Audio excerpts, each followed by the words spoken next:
Magandang araw po sa inyo lahat mga idol.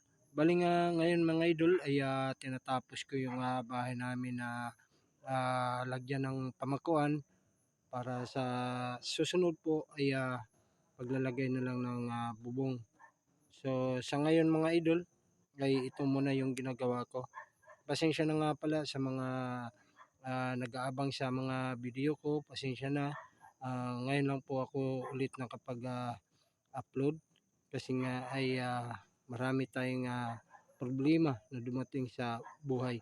So, ayan, nakaya naman natin na harapin ito. Kaya ito, itinuloy ko ang paggawa sa aming bahay. So, ayan, kasama ko nga pala yung mga anak ko, mga idol.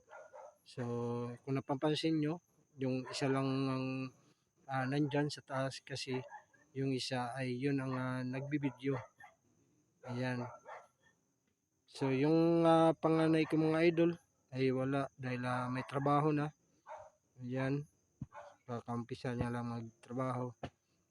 So ito, yun na nga ginagawa ko ito mga idol. Sa mga solid subscribers, maraming salamat. Sa mga bagong nag-subscribe, maraming salamat. At sa mga followers ko po sa Facebook, maraming salamat po sa walang sawa niyo suporta para sa amin. God bless po sa inyong lahat mga idol, no? Ayan. Sana ay nasa malusog tayo. Kahit na maraming problema na dumating ay kailangan pa rin natin maging matibay at maging mapagdasal sa ating Panginoong Kristo. Ayan mga idol. Bahay kubo nga pala namin to mga idol, no? Ayan.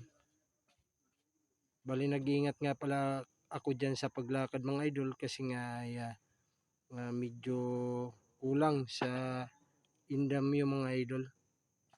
Kaya medyo nag-iingat kami dyan.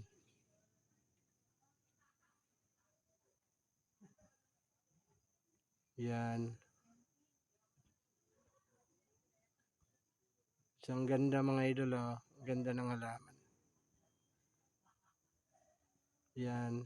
Tuloy pa rin kami sa paggawa niyan. So, ayan na nga.